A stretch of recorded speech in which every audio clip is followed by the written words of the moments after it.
திமுகவை அதிர வைத்த மணிகண்டன்.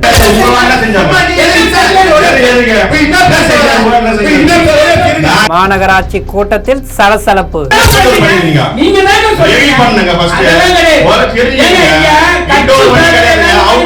தாவேக்கு போடும் ஸ்கெட்ச்.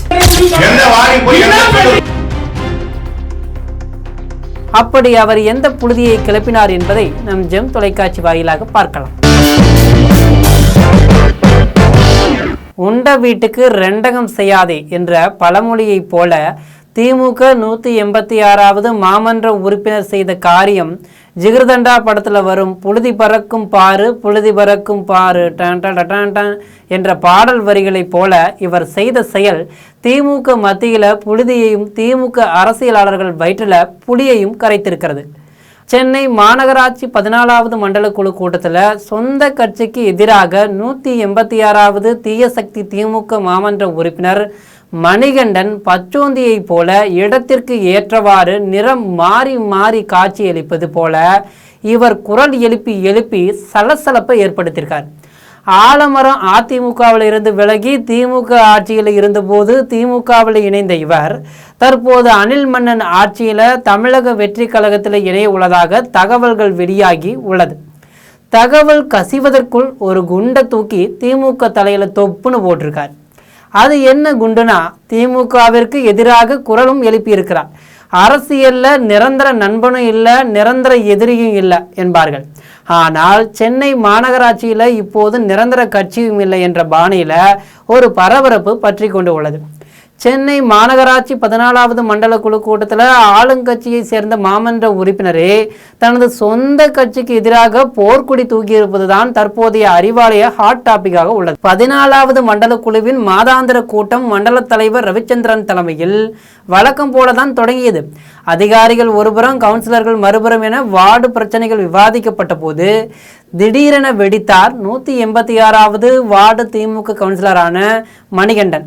கடந்த 4 வருஷமா என் வார்டுக்கு எந்த ஒரு திட்டப்பணியும் செய்யல என்று அவர் மண்டல தலைவரை பார்த்து முகத்தில் சப்புன்னு அடித்த மாதிரி நேருக்கு நேராக உன்னை நம்பி நான் இருந்தேன் என்றிருந்த திமுக காரனுக்கு எதிராக கேள்வி எழுப்ப அரங்கம் அதிரும்படி வானத்தில் இடி இடித்தது போல் சத்தம் பீறிட்டு அங்கு சலசலப்பு தொற்றிக்கொண்டது. தீர்மானங்கள் நிறைவேற்றப்பட்டு உங்கள் வார்டில் எல்லா பணிகளும் நடந்திருக்கு, என்ன நடக்கலன்னு சொல்லுங்க என்று மண்டல தலைவர் ரவிச்சந்திரன் திருப்பி கேட்க இருவருக்கும் இடையே மகாபாரத போர் யுத்தமே நடந்துவிட்டது. விஷயம் வெறும் வார்டு பிரச்சனை மட்டும்தானா என்று விசாரித்தால் பின்னணியில் கத்திபட கதாநாயகன் விஜயின் தாவேக்க அரசியல் நிழல் ஆடுவது தெரிய வந்துள்ளது. தாவேக்க அரசியல் நிழலை பின்தொடர்ந்து என்னம்மா இப்படி பண்றீங்களேம்மா, அட என்னம்மா இப்படி பண்றீங்களேம்மா அப்படிங்கிற மாதிரி இந்த மணிகண்டன் பேசின பேச்சு, நான் பரம்பரை திமுக காரன் கிடையாது, முன்பு பீனிக்ஸ் பறவை அதிமுகவில் இருந்து ஊழல் திமுக ஆட்சிக்கு வந்ததும் ரூட்டை மாற்றி திமுகவிற்கு வந்தவர் இப்போது தம்பியை தொடர்ந்து இவரும் நடிகர் விஜயின் தமிழக வெற்றி கழகத்தில் இணைய காய் நகர்த்தி வருகிறார் என்ற தகவல் அரசியல் வட்டாரத்தில் கசிந்திருக்கிறது. கட்சி மாற போறதால தான் உண்மைக்கு புறம்பா சொந்த கட்சி மேலேயே பழிய போடுறாரு என்று உடன்பிறப்புகள் கொந்தளிக்கிறாங்க. எது எப்படியோ அடுத்தடுத்து விக்கெட்டுகளை இழந்து வரும் அதிமுகவிற்கு மத்தியில் இப்போது ஆளும் கட்சி வார்டுக்குள்ளேயே தாவேக்க ஸ்கெட்ச் போட்டு நுழைந்திருப்பது சென்னை மாநகர திமுகவிற்குள்ள லேசான கலக்கத்தை ஏற்படுத்தி இருப்பதாகவே சொல்லப்படுகிறது. கண்ணை நம்பாதே உன்னை ஏமாற்றும் திருநாடி ஊர்கோணும் காணே என்ற பாடல் வரிக்கேற்ப இந்த பச்சோந்தி மணிகண்டன் அவர்கள் கட்சி தாவி இருப்பது பற்றி நீங்கள் என்ன நினைக்கிறங்கிறத கமெண்டில் சொல்லிட்டு போங்க. இது போன்ற அரசியல் செய்திகளை உடனுக்குடன் தெரிந்து கொள்ள ஜெம் தொலைக்காட்சியுடன் தொடர்ந்து இணைப்பில் இருங்கள். நன்றி, வணக்கம்.